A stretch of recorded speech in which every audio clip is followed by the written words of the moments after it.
Bonjour à tous, je suis ravie de vous retrouver aujourd'hui encore pour cette nouvelle émission de Bonjour chez vous. Notre thème du jour est l'excellence, une qualité précieuse. Et aujourd'hui, c'est Joël qui va nous apporter la pensée du jour. Ensuite, dans Pasteur, j'ai une question, Jonathan répondra à une question sur notre thème. Et nous terminerons avec la rubrique Culture et Médias. Annabelle va nous présenter l'album À ma paire de Collectif Cieux Ouverts. Voilà, vous connaissez le programme, je file retrouver les chroniqueurs.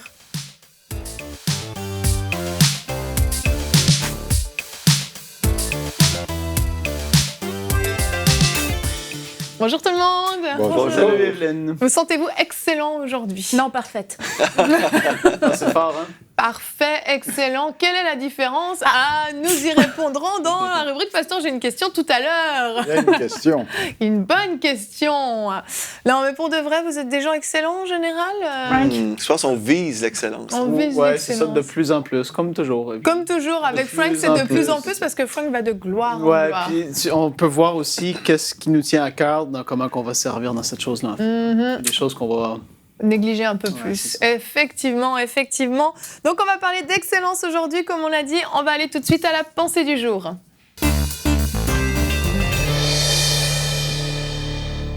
Joël, aujourd'hui, le titre de ta pensée est l'esprit d'excellence. Oui, et j'aimerais ça vous inviter dans la parole de Dieu, un livre que j'aime beaucoup. Le psaume 8, verset 9. Il est écrit « Éternel notre Seigneur, que ton nom est magnifique sur toute la terre. » Et ce texte-là, en fait, nous parle comment Dieu est magnifique, merveilleux, glorieux. Moi, je crois dans ce Dieu majestueux et vraiment celui qui est le plus excellent. Et la parole de Dieu nous parle justement qu'on peut avoir un esprit d'excellence. Si nous avons le Saint-Esprit, nous avons celui qui est excellent, vraiment. Et je crois que si nous faisons partie du royaume de Dieu, on devrait comprendre aussi qu'on a l'ADN spirituel en nous. Des fois, on vise l'excellence et c'est bon, on devrait le faire. Hein? On devrait viser l'excellence, mais on devrait comprendre qu'on a déjà celui qui est excellent en nous. Donc, si on veut être excellent, on doit couler ou en tout cas œuvrer avec le Saint-Esprit et ne pas être charnel, tout simplement. Si nous sommes charnels, on ne sera jamais excellent, mais si nous sommes spirituels et vraiment connectés avec l'Esprit de Dieu, on va vouloir être excellent parce qu'on réalise de un, nous avons son ADN en nous, mais nous avons aussi la capacité qui vient de Dieu. Et là, on se dit, comment est-ce qu'on peut être excellent? Bien, on va toujours viser à offrir le meilleur à Dieu, offrir le meilleur de nous-mêmes, de tout ce qu'on va faire, en fait, que ce soit à la maison, au travail ou à l'Église. Aujourd'hui, je vais vous parler peut-être plus de votre implication à l'Église, parce qu'en tant que pasteur, moi, en tout cas, ça m'occupe beaucoup. L'Église m'occupe, mais je sais que chaque personne ici, ici, à la maison, vous êtes à l'Église et puis vous faites partie d'une famille spirituelle. Et je sais que le corps de Christ est béni lorsque nous offrons le meilleur à Dieu. Et je me réjouis, j'ai fait beaucoup de voyages, j'ai visité plusieurs églises où j'ai vu, où il y avait des gens qui travaillaient vraiment avec excellence. Et j'étais béni, et je savais aussi que le cœur de Dieu était béni. Quand on voit des gens offrir leur meilleur à Dieu, on se dit, wow, c'est glorieux. Et il y a eu d'autres moments, par exemple, j'ai vu des personnes qui ne marchaient pas dans l'excellence, et j'étais un petit peu choqué par ça. Choqué à la française, comme un peu surpris. Au Québec, choqué, c'est d'être en colère, mais en France, c'est d'être surpris. Je me souviens, une fois, il y avait un jeune homme qui était pour conduire la louange, et puis il était là devant l'assemblée avec sa guitare. Et puis, il accordait sa guitare pendant que les gens étaient à l'église. Et il disait, excusez-moi, ça prend un peu de temps, excusez-moi, mais je pense que c'était par ici. Et puis, il disait, excusez-moi, mais comme vous savez, c'est pour le Seigneur. Et puis moi, j'étais encore plus choqué en entendant ça. Je dis, mais c'est pour le Seigneur. Justement, on devrait arriver prêt. On devrait arriver même à l'avance pour s'assurer que notre instrument est déjà accordé. Mais pour lui, il s'excusait du fait que c'est pour le Seigneur. Dieu comprend mon cœur. Dieu connaît mon cœur. Et puis, oui, Dieu connaît notre cœur, mais Dieu reconnaît aussi quand on se prépare à l'avance et quand on lui offre vraiment le meilleur. Parce que quand on est à l'église pour jouer un instrument, par exemple, bien, on représente le royaume de Dieu. Et puis, on représente aussi un serviteur de Dieu. Donc, on devrait servir le Seigneur avec excellence. Par exemple, si on était pour jouer un instrument devant la reine d'Angleterre, par exemple, bien, je pense qu'on serait préparé, on serait bien vêtu, on serait là des heures à l'avance pour s'assurer que tout soit bien correct. Mais on a souvent la mentalité dans le corps de Christ que si c'est pour Dieu, bien, c'est pas si grave, on n'a pas besoin de mettre les efforts nécessaires. Il y a eu d'autres moments aussi où j'ai vu des personnes mettre beaucoup d'efforts et j'étais impressionné aussi. Mais j'ai remarqué aussi que certaines personnes mettaient beaucoup d'efforts quand c'était pour un projet personnel dans l'Église. Je me disais, Mais quand vous servez en temps normal, vous êtes médiocre. Et quand c'est pour un projet personnel, vous allez à fond et vous donnez à fond. Et je me dis, si seulement chaque enfant de Dieu pouvait donner à fond ou travailler à fond pour l'Église, parce qu'on sait que nous travaillons pour le Seigneur, pas pour soi-même. Donc, on doit revenir et se poser la question, si une personne travaille vraiment avec excellence quand c'est pour un projet personnel, bien, quelle est la motivation véritable? Est-ce que c'est parce que nous voulons plaire à Dieu véritablement ou on veut se plaire et puis c'est comme, c'est pas un service désintéressé, c'est vraiment pour soi-même, pour sa promotion personnelle. Bref, il y a toutes sortes de raisons où les gens vont servir avec excellence. Mais je crois, si on se rappelle que notre ADN, c'est vraiment un ADN divin, donc on devrait offrir le meilleur à Dieu et Dieu nous donne la capacité d'être excellent. Et vous savez, Jésus a dit, vous êtes la lumière du monde. Et je crois souvent on a employé ce texte-là pour parler qu'on devrait évangéliser et briller dans notre monde et certainement c'est le cas. Mais je crois en même temps, si nous comprenons que nous sommes la lumière du monde, nous ne faisons pas partie des ténèbres. Donc tout ce qu'on devrait faire devrait être glorieux comme notre Dieu est glorieux. Donc quand on voit un ministère, par exemple, vous êtes là, vous servez le Seigneur, les gens devraient voir la présence et la gloire de Dieu sur vous. Tout ce que vous le faites de cœur parce que vous aimez le Seigneur de tout votre cœur. Donc, ce n'est pas pour vous, ce n'est même pas pour le pasteur, ce n'est même pas pour l'Église, vous le faites pour le Seigneur parce qu'il en est digne.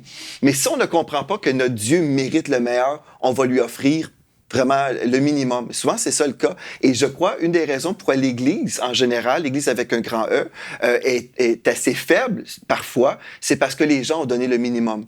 Mais si chaque enfant de Dieu disait, mon Dieu est vraiment excellent. Il mérite le meilleur de moi-même. Je vais arriver à l'Église à l'heure. Je vais servir même peut-être avant l'Église si j'ai des choses à faire. Et quand je vais être dans le culte, par exemple, pendant la période de louange, je vais donner ma plus grande louange parce que Dieu mérite le meilleur. Je ne serai pas là pour simplement recevoir de l'équipe de la louange, mais je vais vraiment louer le Seigneur de tout mon cœur. Et quand je vais entendre la prédication aussi, c'est la même chose, je vais recevoir et... en tout cas, bref, je pense qu'on peut donner le meilleur de nous-mêmes au Seigneur si nous sommes conscients que Dieu mérite notre meilleur. Donc, on devrait tous avoir l'esprit d'excellence. Cet esprit est possible pour nous tous ou atteignable parce que nous avons le Saint-Esprit en nous qui est vraiment l'esprit excellent. Amen. C'est vrai. Amen. C'est vrai, c'est vrai, c'est vrai. Le titre de cette émission, c'est l'excellence, une qualité précieuse. Et puis, oui, je crois vraiment, comme tu l'as dit, c'est vraiment une qualité que les pasteurs recherchent dans la vie des serviteurs dans l'Assemblée, non pas pour satisfaire leur désir personnel, pour que leur Église soit meilleure que les autres ou quoi que ce soit, mais parce que simplement, on est appelé à travailler ensemble. Dans le corps du Christ, dans l'Assemblée, on est appelé à travailler ensemble. On a des tâches, des missions. Les pasteurs, vous déléguez des choses aux leaders dans votre Église. Et puis, quand il faut sans arrêt repasser derrière les gens, sans arrêt essayer de tirer les gens, de dire non, fais plutôt comme ça, fais plutôt repasser, on perd du temps, on se fatigue. Finalement, on se dit, bon, autant faire les choses moi-même. Donc, c'est important par rapport à l'image, on a parlé de réputation dans les émissions précédentes, on avait parlé de réputation. C'est important que dans l'Église, il y ait l'excellence qui règne, parce que si on donne notre maximum dans notre travail séculier à l'extérieur, quand c'est le cas, c'est pas toujours le cas, mais dans l'Église, à combien de plus forte raison on doit le faire, non pas pour faire plaisir à notre pasteur, mais pour le Seigneur en fait. Et on peut Yveline, je me souviens, il y avait une personne qui avait servi à l'Église en offrant vraiment le minimum, et puis il avait excusé son minimum en disant « Bien, je ne suis pas payé ici ». Ah ben voilà, c'est ça. C'était un point aussi auquel j'avais pensé, l'aspect du bénévolat, entre guillemets. On dit, bon, c'est vrai, à l'Église, on n'est pas payé, donc on se permet d'offrir le minimum. Mais je vous propose tout de suite qu'on regarde le verset du jour, aujourd'hui, qui est dans Colossiens 3, 23, qui nous dit « Quel que soit votre travail, faites-le de tout votre cœur, et cela par égard pour le Seigneur et non par égard pour les hommes. » Donc, quand on sert à l'Église, la vision qu'on peut avoir, c'est vraiment « je le fais pour le Seigneur ». Si Dieu était avec moi, comment je servirais ? Et quand on le fait pour le Seigneur, ça change tout. Parce que là, après, si on le fait pour Dieu, est-ce qu'on peut faire quelque chose de médiocre pour Dieu ? Est-ce qu'on aime Dieu ? Est-ce qu'on veut le meilleur pour lui ? Il y a tellement de versets dans l'Ancien Testament où on voit comment Dieu va faire des reproches au peuple qui offrait des brebis boiteuses, des animaux qu'ils ne voulaient pas. Ils offraient le second choix. Oui. Mais ça doit être le premier choix pour Dieu. Dieu doit passer avant tout. Et si on sert Dieu, on doit lui donner le meilleur. Et quand on a un service de qualité médiocre ou de minimum syndical, on fait juste le strict minimum, c'est pas la peine d'en faire plus, c'est pour Dieu, ou je suis pas payé. Mais quelque part, c'est qu'on déshonore Dieu au travers de ce genre de service, tandis que quand on offre à Dieu le meilleur, un service de qualité et d'excellence, ça honore Dieu. Et si je peux me permettre, un dernier mot en hébreu. Ah oui, Annabelle est contente. Vas-y, j'écoute. Alors là, il faut la gutturale, ça part avec la gorge, c'est avad. Annabelle, est-ce que tu peux le dire? Donc le avad ici, À tes souhaits? qui est traduit avec deux mots en français, Oui. et deux mots qu'on connaît bien. C'est le mot service, servir. Donc servir Dieu, c'est ce mot-là, mais c'est aussi le mot adorer. Oh. Et servir et adorer, c'est le même mot en hébreu. Ouais. Alors, Ça, c'est quand profond. on sert Dieu, on l'adore. D'ailleurs, on a dans différentes traductions, quand Moïse dit à Pharaon « Laisse aller mon peuple afin qu'il me serve ou qu'il adore dans le désert. C'est le même Et mot. servir, adorer, c'est le même mot. Alors, quand tu sers sans excellence, tu adores sans excellence. Ah, c'est puissant. Moi, hein? moi, c'est pas un mot hébreu, c'est un mot québécois. Et puis, c'est keten. J'arrive à le dire, je pense. C'est keten. J'arrive à le dire. Et puis, j'ai un passage à aller lire avec vous. Keten, pour tout le monde qui nous regarde, ça veut dire que c'est... Kitsch. C'est ça, non? Kitsch, En français, c'est on ça, dirait kitsch. kitsch. Ringard. Ringard. Ouais, c'est nul un peu. Bon. Ouais. Donc, c'est keten. Et puis, j'aimerais ça qu'on puisse aller voir, entre guillemets, le ketenisme de Dieu. OK. Alors, c'est sarcastique, hein? Apocalypse 21, verset 18. La muraille était construite en jaspe et la ville était d'or pur, semblable à du verre pur. Les fondements de la muraille de la ville étaient ornés de pierres précieuses de toute espèce. Le premier fondement était de jaspe, le second de saphir, le troisième de chalcédoine, le quatrième d'émeraude. Puis je pense pas qu'il était fissuré, hein? Non, je pense pas non pas plus. Le cinquième de sardonyx, le sixième de sardoine, chrysolite, ainsi de suite. Verset 21, les 12 portes étaient 12 perles, chaque porte était d'une seule perle et la place de la ville était d'or pur comme du verre transparent, la place de la ville, les rues de la ville. Et tu te dis, Dieu aime tellement les belles choses. Et quand tu regardes qu'est-ce que le monde fait, et puis tu apportes des nouveaux dans des églises, parfois, je veux pas rabaisser ou critiquer entre guillemets, mais c'est comme qu'on l'a dit, c'est que les gens sont des fois même pas conscients, ils veulent bien faire, mais en fait, des fois, c'est ça, ça fonctionne pas. Puis tu apportes des nouveaux parfois dans des églises, les chaises sont tout dépareillées, tout est mal fait, le filmage est pas beau, ça on peut le voir aussi par rapport au monde des fois francophone, c'est une vérité, par rapport au monde anglophone, admettons. Tu vois, il y a des trucs qui sont pas dans l'excellence, puis on doit venir qu'à comprendre ça. Dieu aime les belles choses, puis aux yeux du monde, il regarde même la télévision, les gros plateaux, tous les trucs qui sont beaux, c'est vrai ou pas? C'est vrai. L'excellence est là, puis dans les églises, ben, tu la retrouves pas. C'est sûr qu'on comprend l'excellence, c'est de faire, comme qu'on le dit, le mieux que tu peux avec ce que tu as, mais je crois qu'il y a vraiment il y a place à amélioration. C'est ça. c'est sûr Et là, certain. tu vois, tu parles de décor, de façon de filmer, tout Ouais. ça, et c'est vrai. Mais l'excellence se fait aussi dans l'éducation C'est chrétienne ça. des enfants, dans la prédication, C'est ça. dans le groupe de louanges, dans les temps de prière, dans des choses aussi qui Dans le sont plus ménage. spirituelles, Oui, c'est ça. ou moins.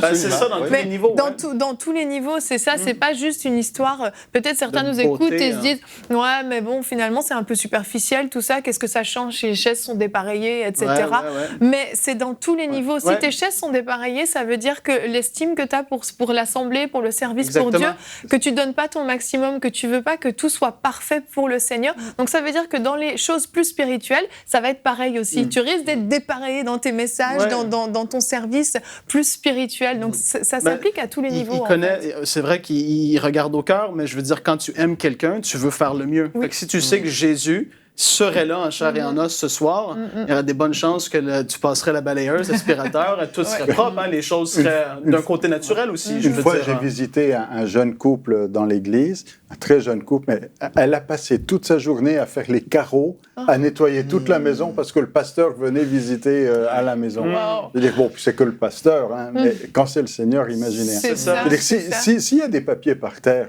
on les ramasse à la maison, on ne va pas laisser des papiers traîner, mais à l'église, si vous voyez quelque chose qui n'est pas à sa place, il faut mettre les choses en ordre. Ça revient souvent quand même dans notre émission. On dit si la reine d'Angleterre venait, si le président revenait, Ou tout etc. simplement chez nous, en fait. Ou chez nous, exactement. Donc on se dit que ça révèle aussi peut-être parfois un manque d'intimité avec Dieu, un manque de conscience de la présence de Dieu qui est là, d'honneur pour Dieu, exactement. Parce qu'en fait, on néglige des choses qui sont importantes parce qu'il en est digne, en fait, c'est ça. Et c'est une mauvaise théologie, c'est plus la théologie de la crèche. On dit, bon, Jésus est né dans une crèche, il y avait de la paille, il y avait du fumier, il y avait... ça sentait pas bien bon dans une étable. Puis pour eux, l'Église ressemble à l'étable. Mais ça, c'est pas l'image, parce que Dieu, c'est pas l'image de la crèche. Le ciel, c'est pas la crèche. Ici, au contraire, bon, c'est l'humilité, c'est Jésus qui s'abaisse pour rentrer dans le monde. Mais il est élevé, il est glorieux, et c'est pas le même standard. Et puis en même temps, si on lit l'Ancien Testament, on voit que le Seigneur était vraiment préoccupé par l'esthétique. On a juste étudié le temple, la création, l'établissement du temple, tout ça, c'était vraiment particulier. Très pointilleux. Oui, pointilleux. Donc je pense qu'on peut pas dire Dieu regarde juste au cœur, Dieu regarde aussi au ménage. Et aussi par rapport au service qu'on va donner en tant que, par exemple, moniteur de l'école du dimanche ou en tant que pasteur, prédicateur, de ne pas prendre cette charge à la légère, de se pointer pas du tout préparé. L'excellence aussi dans le service va se manifester dans cette préparation spirituelle. Est-ce qu'il y a encore des personnes qui se préparent pour aller à l'église, qui se préparent, je veux dire, spirituellement, qui prient pour la réunion, des gens qui sont en charge de délivrer la parole, et que ce soit, dans la grande assemblée ou avec les enfants, ou l'équipe de louange, est-ce que les cœurs sont préparés, sont disposés? Et ça aussi, ça fait partie de l'excellence, parce qu'on passe du temps à s'habiller, à se préparer pour aller à l'église. Mais on a besoin de se préparer spirituellement, et ça va faire partie de l'excellence. Sinon, on va donner un service superficiel, en fait. Question de préparation. C'est ça, ça va jouer même, entre guillemets, je dis comme ça, mais sur la présence de Dieu. Quand tu vois quelqu'un qui arrive, qui s'est préparé, un homme ou une femme de Dieu qui arrive vraiment loin du Saint-Esprit, et puis tu vois que c'est une personne d'intimité qui se prépare, qui prend ça à cœur, au sérieux, elle se met à ouvrir la bouche, et là, il se passe vraiment de quoi, mais c'est parce que les gens, ils marchent dans le sérieux, dans leur intimité vis-à-vis de Dieu et tout ça, ça change tout. Tu vois, le sérieux, moi, je le retrouve chez mon épouse. Je peux parler d'elle. Mathilde, elle s'est réveillée. Elle nous entend pas, là. Elle s'est réveillée, elle se réveille toujours à 5 heures tous les dimanches matins pour prier avant d'aller à la pratique. Et puis, dimanche passé, comme on vient d'ouvrir un nouveau campus, ma femme est assez épuisée, puis j'ai dit, tu peux sauter ce matin parce que tu vas pouvoir prier plus tard aussi. Mais elle dit, non. Et puis, je me suis dit, c'est bien. Donc, pour moi, tu es si charnel. Mais elle prend ça vraiment au sérieux. Et puis, si chaque personne à l'église prenait au sérieux la réunion, si tout le monde se réveillait à 5 heures du matin, on n'a pas tous la pratique à 8 heures, là. Mais si on prenait tous le temps, comme tu dis, Annabelle, je suis certain qu'on vivrait vraiment la gloire de Dieu. Tout à fait. On a demandé à nos téléspectateurs si eux, justement, ils avaient tendance à travailler dans l'excellence.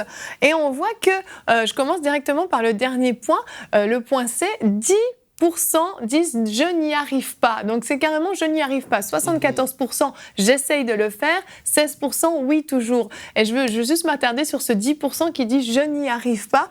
Je pense que c'est une histoire de volonté, pas une histoire de capacité. L'excellence n'est pas quelque chose avec... Certains c'est sûr, ont un tempérament d'excellence. Ils ne peuvent pas se satisfaire du minimum. Et d'autres ont plus de facilité. Je suis d'accord. Mais je crois que vraiment, c'est une histoire de volonté, de désir personnel, de vouloir servir le Seigneur en faisant son maximum. L'excellence, ce n'est pas la perfection, mais on pourra en parler tout à l'heure, je ne vais pas empiéter, mais l'excellence, c'est faire de son mieux, donner son mieux, et je pense que tout le monde en est capable. Et pour ne pas culpabiliser ceux qui nous écoutent en disant « est-ce que je fais mal ?» Il suffit de se poser une question « est-ce que tu fais pour le mieux ?» Et c'est ça le problème, c'est quand on est médiocre, quand on bâcle, on dit « oh, je vais faire ça vite fait ». Non, on ne fait pas vite fait pour Dieu, on fait pour le mieux. Et c'est ça qui est important, se préparer, quel que soit le service, le ministère dans l'Église, dire on veut donner le meilleur. C'est ça l'excellence. C'est le meilleur, c'est le mieux pour Dieu. Et il faudrait peut-être aussi parler à des personnes qui ont l'habitude de critiquer leur Église en disant... Non, pas du tout. Pas du tout, mais je sais que ça peut arriver. Puis, pas juste critiquer, mais qui peuvent voir qu'il y a des manquements à certaines places et qu'il aurait la réponse ou elle aurait la réponse, puis qu'ils font rien. Et puis parfois, les gens qui sont là, les personnes qui travaillent, qui peuvent être payées, ils n'ont pas les connaissances, les capacités que les gens peuvent avoir. Et puis en fait, ben, c'est ça, tu es appelé à être la solution pour qu'on ait C'est un travail d'équipe. Là, tu vas, même si tu n'es pas payé, tu dis un soir, on fait un meeting de 2 heures, je voudrais mettre des choses en place pour que ça puisse aller de l'avant. Et puis je crois qu'il y a beaucoup de gens qui pourraient faire ça, mais qui le font pas, des fois par soit paresse ou ils n'ont jamais saisi ça. Mais là, saisissez-le! Faites-le! Amen. Ils peuvent aller de l'avant. Amen. Et là, on parle des serviteurs, mais les pasteurs aussi, certaines fois, manquent d'excellence. Donc, c'est vrai que si à la tête de l'Église, le pasteur manque d'excellence, forcément, ses attentes vis-à-vis des autres leaders de l'Église vont être assez inférieures. Donc, forcément, c'est aussi un désir du pasteur d'apprendre aussi, d'enseigner l'excellence à son équipe, à ses leaders, leur transmettre ce goût pour l'excellence pour qu'eux puissent l'enseigner aussi à leur tour à ceux qui sont sous leur autorité. Et ça va permettre que toute l'Assemblée va pouvoir marcher avec excellence. Et comme je l'ai dit, on va répondre à une question dans Pasteur. J'ai une question qui est importante parce qu'il y a cette nuance, en fin de compte. Quelle est la différence entre l'excellence et le perfectionnisme? C'est Marc de Belgique qui pose cette question. Y a-t-il une différence? C'est ça, c'est toute une question. Je me suis posé la question, est-ce qu'il y a vraiment une différence? Est-ce que c'est juste une question de mots, de vocabulaire? Et quelle en a Est-ce que été c'est ta un conclusion? faux débat? Pour certains, le perfectionnisme, c'est de l'excellence. Alors bon, Et pour d'autres, le perfectionnisme, c'est un défaut. Il y a les deux courants. Donc, je suis allé chercher un petit peu des références. Alors, je suis allé prendre dans le dictionnaire un petit peu les définitions. Avec le Littré, dictionnaire français, l'excellence, c'est un éminent degré de qualité. Et ça vient du latin, j'ai dit évidemment, excellentia, qui veut dire supérieur. Okay. Donc, excellence, c'est supérieur. C'est d'ailleurs pour ça qu'on dit votre excellence, c'est parce qu'il est supérieur. Donc, on reconnaît quelqu'un de supérieur. Excellence égale supérieur. Moi, j'ai posé la question à ma femme, elle dit, mais là, ta question, c'est plus une question philosophique que théologique, c'est plus pour un philosophe que pour un pasteur. Marc, êtes-vous philosophe?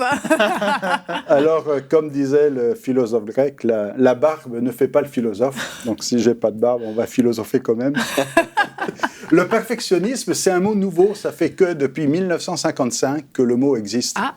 Avant, on n'utilisait pas le mot perfectionnisme et ça vient d'une secte américaine. Alors, c'est exact, oui. Je ne sais pas. Mais bon, alors je dis, comment est-ce qu'on utilise ça? Perfectionnisme, alors là, je suis allé chercher Wikipédia parce qu'il y avait un peu plus de détails.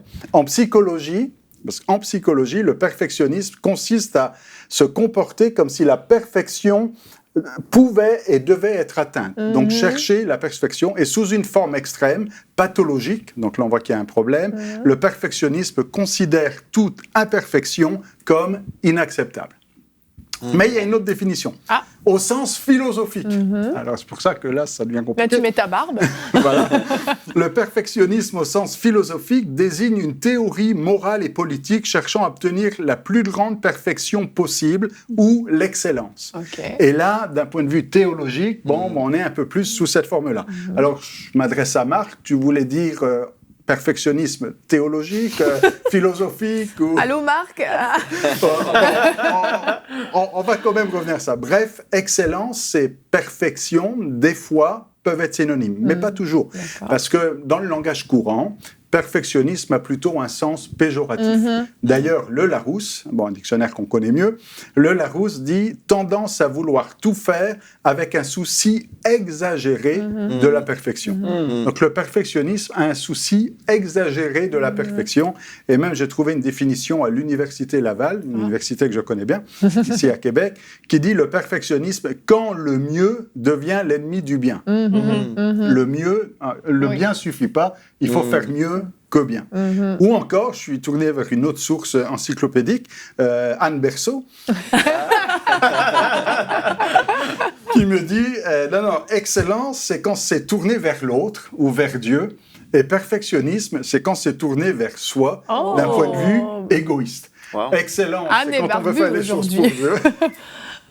Et perfectionnisme, c'est juste par rapport à soi. Le perfectionnisme, il a un problème avec lui, pas avec les autres. L'excellence, il veut faire pour les autres. Quelle sagesse. Ah, c'est ça. Donc la définition se trouve pas toujours derrière le mot. Il y a des bons perfectionnistes qui cherchent la perfection divine, et puis il y en a qui vont tout de suite dire, mais c'est ce que nous a dit Jésus. Jésus dit, soyez parfaits comme votre Père céleste est parfait. Si ça, c'est pas du perfectionnisme. Et comme Pasteur Joël. Donc on cherche cette perfection. Mais quand le perfectionnisme, c'est chercher une perfection humaine, là, il y a un problème. Parce qu'on ne peut pas de nous-mêmes être parfait et on ne peut pas de nous-mêmes chercher ou fabriquer Alléluia. quelque chose de parfait. Et là, on va tomber dans une anomalie et dans un problème. Ce qui compte, en fait, c'est la motivation. Donc, on va dire grosso modo, pour répondre à la question, le perfectionnisme, c'est une recherche d'une perfection qui ne pourra jamais être atteinte. Et donc, du coup, on est dans un cercle infernal, puisqu'on ne sera jamais content de ce que l'on fait, puisque Ça c'est amène jamais parfait. Une insatisfaction. Une insatisfaction constante. Alors que l'excellence, c'est chercher ce qui est supérieur, donc le mieux, évidemment supérieur accessible. On ne peut pas faire ce qu'on n'est pas capable de, mais aller chercher ce qui est de mieux. Alors en fait, ce qui compte, c'est la motivation. Donner à Dieu ce qu'il y a de meilleur. Le meilleur, je rappelle que excellent vient meilleur. Ce qu'il y a de meilleur, le meilleur de nous-mêmes. Exceller, glorifier Dieu par notre excellence. Wow. Parfait cette réponse. Parfait ou excellente? Parfait, tu peux. Excellentissimement parfaite. Votre excellence, j'aurais pas voulu répondre à ça. Oh, c'est vrai. C'est pour ça que je ne t'ai pas donné cette question. Ah, c'est pas une question. C'est la question, Mais je c'est suis philosophe. convaincue. Oui, c'est ça, exactement. Si je te l'avais donné, tu aurais répondu avec excellence. Ah, wow. Merci, Tu aurais fait ton mieux. J'aurais essayé. Puis t'es assez barbant comme gars. Il a la barbe, ouais. Ben, un des points importants, c'est que la personne qu'on pourrait comme décrire comme étant une personne perfectionniste va souvent Tu vas rendre pas les donner un personnes- prénom. Non. Mais souvent va être malheureuse. Eh oui, Cette elle est personne jamais est malheureuse contente. parce qu'elle n'atteint jamais son Ben oui. but. Donc, elle vit toujours insatisfaite. Et puis, les personnes autour d'elle aussi peuvent aussi se Ben oui. sentir comme médiocres. Et Ben puis, oui. pourtant, ils donnent de leur meilleur. Ouais, Donc, ouais. je pense C'est qu'il faut être délivré de ça. Et ma femme m'accuse des fois. Elle dit, t'es perfectionniste. Mais moi, c'est au niveau du ménage. Je la propreté. Oui, mais si on va Confessions chercher les intimes. acariens, si on va prendre une loupe, là... Mais mon père dit aussi, la perfection, c'est juste au ciel. Ouais. Donc, on vise l'excellence, mais on doit être patient puis ça. attendre Exactement. pour arriver au ciel. Exactement. Ne pas mettre de charge, de joug, particulièrement quand on est un leader sur les autres qui travaillent avec nous, parce qu'on peut leur mettre un joug de perfectionnisme. Mais donner le meilleur quand même. Donner Oui. le meilleur, c'est ça. Exactement. Merci. Ah bah, tous les deux, du coup. C'est excellent. C'était excellent. On va continuer donc avec la rubrique Culture et Médias. Excellente Annabelle. moi-même. Aujourd'hui, tu nous présentes un livre de collectif. Pardon, j'ai dit un livre. Je ne suis pas excellente là. Un album de collectif Cieux ouverts, Abba Père, leur dernier album. Oui, tout à fait. C'est leur deuxième album. Ils avaient sorti leur premier album en 2014, Éveille-toi mon âme, et qui avait, je pense, très bien fonctionné. Et puis, petite dédicace, il y a Rachel, ma copine, dans le collectif. Et ma copine aussi, ok. Ouais, surtout la mienne. Et, donc, c'est sûr que j'aime particulièrement... T'as un parti pris, quoi. Oui, légèrement. J'aime particulièrement ce Est-ce que groupe. ton CD est dédicacé? Elle m'en a pas. Non. Rachel, si tu nous regardes, tu sais ce qu'il te L'amitié est reste plus à d'un faire. côté, en fait. Mais on peut tout de suite écouter un extrait de Ah leur oui, dernier oui. album. Bien avant les premiers battements de mon cœur,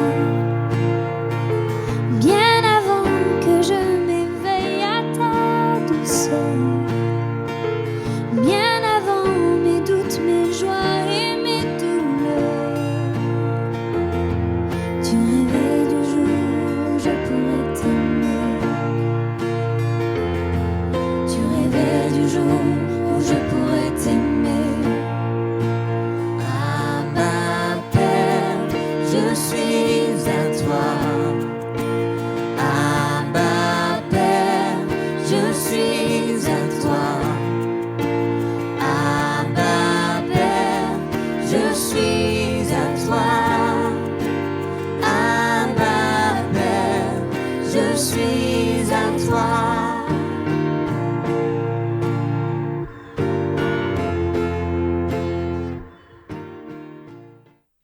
Donc voilà, un petit extrait. On a aperçu Rachel.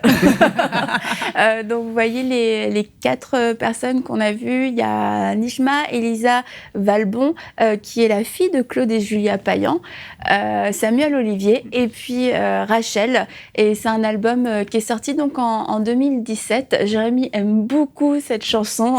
Donc si vous voulez lui faire plaisir, chantez-lui ce chant comme vous l'invitez à prêcher. Ça va lui faire du bien.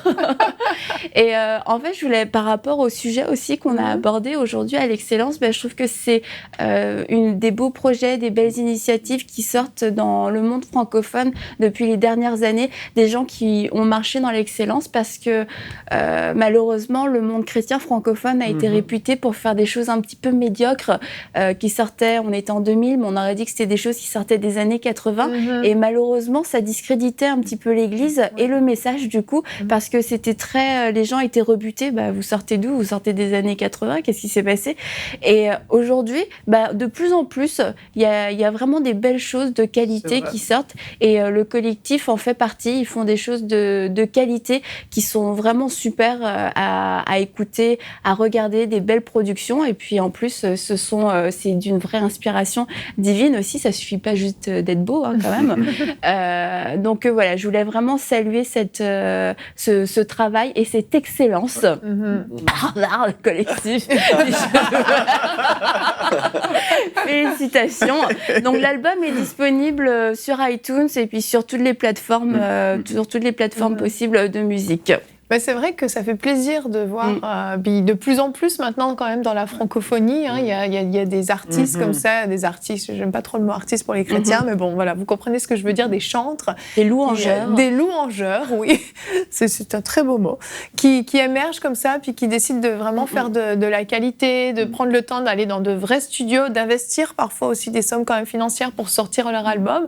Et puis je trouve que c'est des choses qui sont importantes parce qu'on a besoin aussi de louanges en français. On n'est pas tous anglophones, je ne le suis pas, désolée.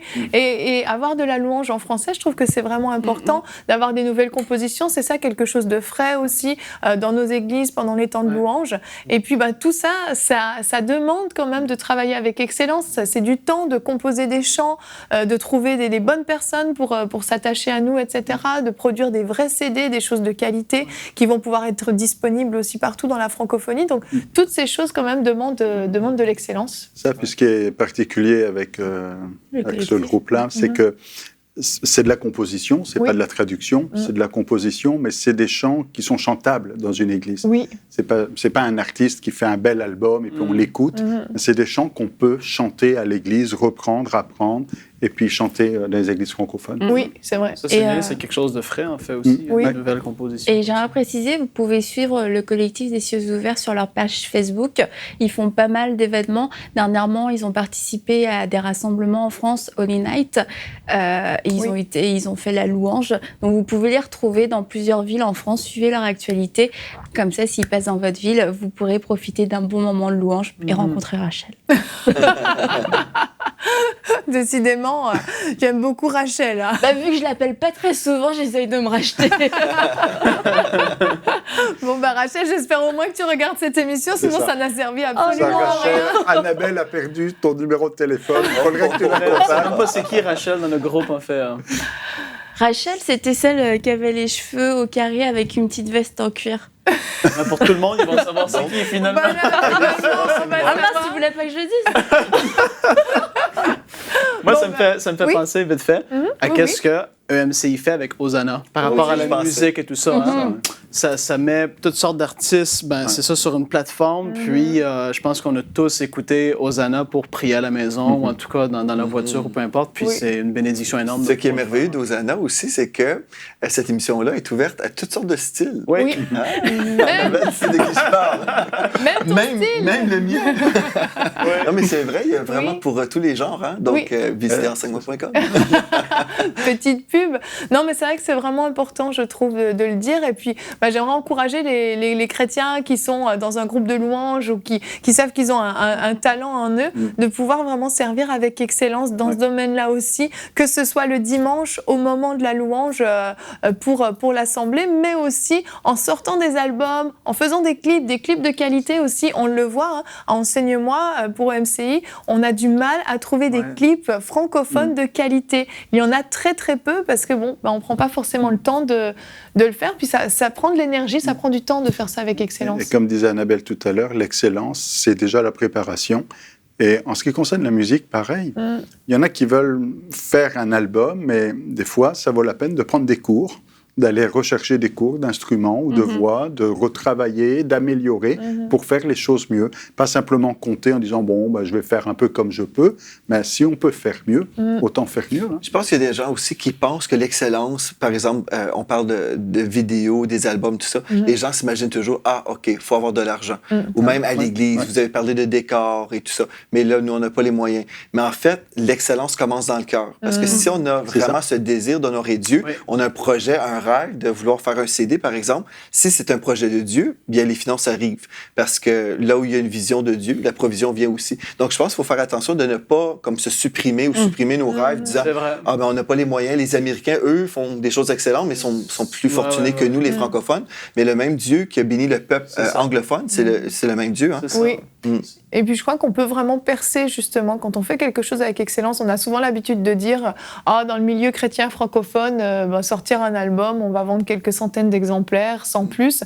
Mais je pense qu'on le voit avec l'exemple de Collectif Déçu, leur premier album avait quand même été très bien vendu. J'ai pas les chiffres exacts. C'est parce que les gens avaient envie d'avoir un projet de qualité. Exactement. Et de participer, de pouvoir l'écouter. Les gens attendent ce genre de choses. Exactement, en fait. tout à fait. Tu voulais ajouter quelque chose, Frank? Qu'est-ce que je trouve bien, c'est qu'il y a souvent eu des ministères qui ont contacté Enseigne-moi, qui voulaient avoir des infos pour améliorer toutes sortes de choses techniques dans leur église, parce qu'ils n'y avait pas la connaissance. Puis les gens, ça fait plaisir pour Enseigne-moi puisse aider des églises locales, des ministères à pouvoir progresser. Moi, je trouve ça super. Pourquoi j'en parle, c'est qu'on voit qu'il y a vraiment un désir que le standard soit élevé. Les gens, des fois, ils peuvent regarder même les émissions d'Enseigne-moi, ils peuvent être inspirés pour leurs églises, d'autres ministères, ils les regardent et ça les inspire à avoir vraiment, à élever le standard. Puis ça, c'est excellent parce qu'on a vraiment besoin de ça, comme on l'a dit dans le monde francophone. C'est vraiment une nécessité. Oui, vraiment.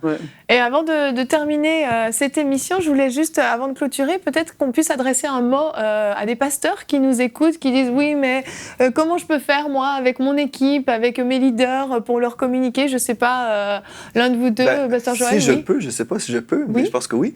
Vous pouvez vous inscrire au Collège Intégrité, où on en parle justement comment travailler avec excellence.